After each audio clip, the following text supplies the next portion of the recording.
Hello everyone and welcome to another PCFX Fan Club video. I'm here today to talk to you about something that we briefly touched on before. We're not going to go over the whole thing today, but I want to show you something, what I think is interesting at least. And that is basically, we're going to take a look at this book here. This is a Comiket book. We talked about it briefly on the Rolfie Windows 95 disc video that we did. This is distributing Comiket 95, I believe, is the year. And David Shadoff donated this to us, so thank you again, David. And I have scanned this whole book. It is no longer intact because I did take it apart to scan it, so it kind of is fumbly here on me trying to hold it. So I'm doing this with like a little bit of a ghetto desk setup here. So if you haven't looked at this book on archive.org, that's going to be the best way to look at this art. But I just wanted to kind of show you a couple different things in here real quick. And it primarily involves this first section of the book here. So this is actually a little paper. I'm not 100% sure who wrote this. It says Laz here, but I think it is maybe the character designer for Rolfie, which I believe is the character designer on the Sailor Moon anime. There's a little note in here basically about how they regret making Rolfie's hair so complicated because like it's going to be difficult to animate later. And I think they mentioned a few times in making figures for Rolfie too that it's difficult to animate. But in here there's a bunch of like I guess you could say, I don't know if concept art is the right art, but like a right word, but they're like initial sketches or maybe more finalized sketches, honestly, for some of the art that would eventually appear in Anime Freaks Volume 1. If you haven't seen the opening of our podcast, if you only listen to the audio version of this podcast, you'll know, or if you have seen rather, you'll know that section there is the intro is the opening for Anime Freaks Volume 1. So for example, trying to find a good page to demonstrate this, Rolfie runs in there and you can see her run animation through here and things like that. We can get this all out of order, I'm sure. And there are some larger versions of this in this book as well, where like here's like one of the frames in like full view. But this isn't like they don't provide every frame in full view. That shorter, smaller page I showed you is more likely what's going on there. But if you look through this, you can definitely recognize some Anime Freak Volume 1 frames kind of thing. So, but this is all hand-drawn art and things like that, where if you don't know, the Anime Freak Volume 1 intro is not like an FMV or anything like that. It's all sprite art. So I want to go ahead and show you what this looks like alongside that opening more directly. So again, if you've seen the podcast, this is basically, we rip most of this opening straight from Anime Freaks Volume 1. So this is what this looks like. This is all done via sprite art. This is not full motion video or something like that. So, if you think of like how Chip Chan Kick looks like on the PCFX, is doing a similar thing. It's not, streaming JPEGs in or something like that. But I have these pieces of art kind of in here that I can turn on with like certain levels of opacity here. So for this initial scene here, like she's like an eyeless husk, but we can also overlay her eyes in here as well. So she has different eye frames. So her actual head frame's the same, but her eyes change basically in this particular case. And one thing I kind of like about this opacity stuff too is that we get to kind of bring back some of the color into these sketches. I obviously don't know. These are like, photocopies of these sketches. I assume they were just, there was no color added to these, but it's kind of nice to be able to see a little bit of color added in there. But you can kind of see here this like, some of the art feels a little bit more squished in comparison. Now, you could make the argument like, Ben, you have the wrong aspect ratio. Ben, I watch all your PCFX videos and you have the wrong aspect ratio, which may or may not be true. I'm really bad with aspect ratios. I just use, I think, the RetroTink 5X, and I think I use the PS1 setting or something like that. And it generally, in my eyes, generally seems to work well. But, we have a lot of scenes in here where if we go into here, we can see like, well, in this case, it's actually lined up. So this is like a good example of like this art actually is generally in place here. Although you can see right here in this one, like there's some extra hair there that curls down.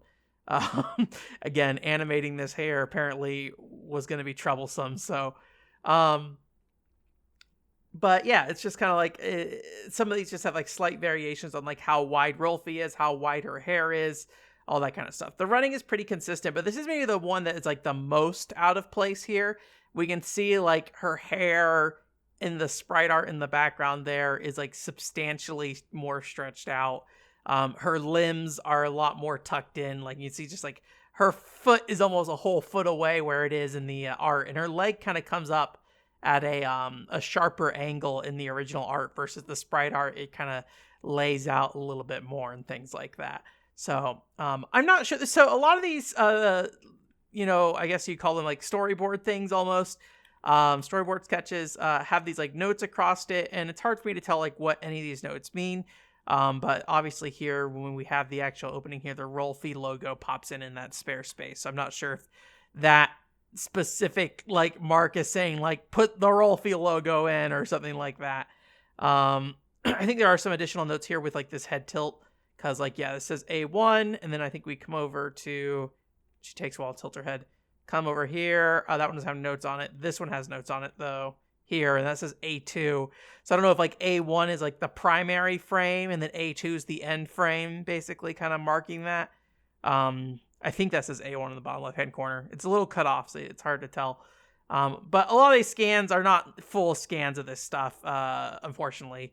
Or rather the scans I have a scan of a scan, basically, right? The sketches in the book are scans of these original things. I don't have these original things, obviously. So, and then the last art, I think as well, is a little bit interesting in the sense that, like, I don't know.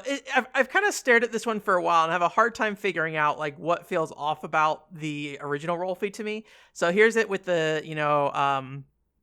with the sketch art. I think this looks really good here. Maybe Rolfie's face feels a little like more vertically oriented here. I don't know how to describe that. Her eyes feel very wide here, I feel like. Let me check. Is that true? Let me see.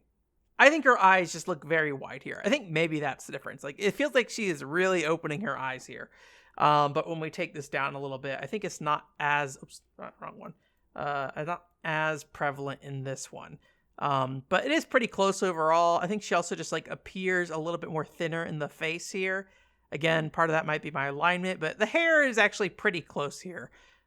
So anyways. So yeah, I just thought it was kind of neat. If you want to see this, there we go. If you want to see this kind of play through once, I plan to upload this as like a separate video on Twitter if I have not already done that. I just think it kind of looks pretty neat. I actually have a version of this as well where it is just the line art that I can kind of show you real quick. I'll let this play through here once, though.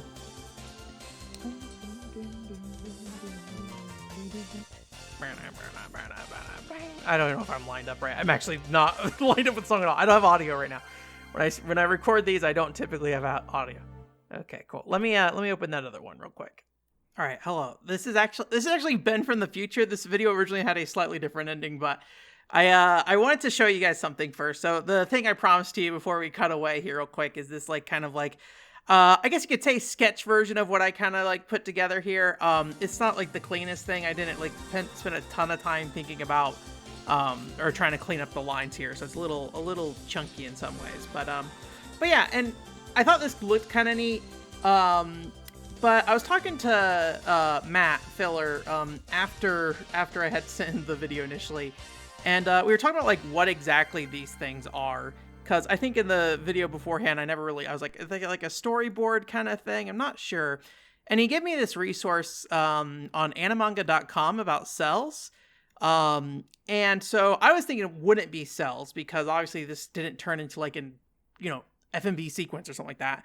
But I was going through this section down here, and there's a section here called like, what's a Genga? And it basically seems to be like when it says a senior animator makes basically a draft rough sketch of what the scene's going to look like. So I don't know how big, do these pictures get big at all? They're kind of bigger. So these actually look pretty close to like what I feel like we're seeing here kind of thing. And I looked into it a little bit more, and it looks like there was like this video I found about the animation process of Sailor Moon. And earlier I was saying like these might be like storyboards, but this is like what I think about with like storyboards, like these little little frames, a very, very hastily sketched, like that. Sabrina, what's her name? Is that her name? Usagi is her name? I think the English name was Sabrina. That is not, like, obviously how she's drawn in the show. So, like, storyboard doesn't seem very accurate.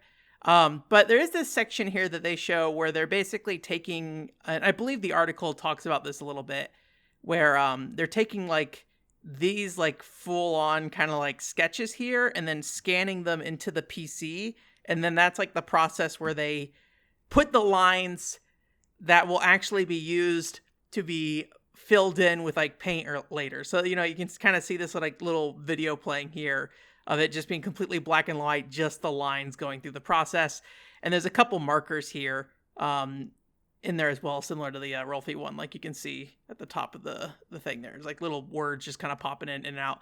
And one thing I think was also mentioned in this article was like the like A2 to, or the A1 to A2 is like a way to define like what the key frames of animations are. So it's interesting. And if you know anything about this, let me know, because I don't know anything about this. Obviously, it seems like this process makes sense for making anime cells for, like, an actual anime, right? Like, so at least this is whatever. I don't know what anime this is, but there you go. There's an anime cell, right? So this is what we're going to do to make the actual show back in the day. But I don't know if that process was standard for pixel art on a system in the way that it is with Rolfie. So, anyways, that's that. I'm going to let old Ben take care of the outro because I'm too lazy to re-record it. And thank you again, David, for donating this book. Again, check it out on archive.org if you want. There's a lot of Japanese text in that book, so I think there's probably a lot of interesting information in there. So maybe someday that stuff will get translated and we can talk about it at some point. But for now, you get me doing this thing where I stare way too much at something and talk about how I think Rolfie's eyes are a little wider in this frame. So anyways, thank you so much for watching. Thank you so much for listening. Hope you have a great week. Bye.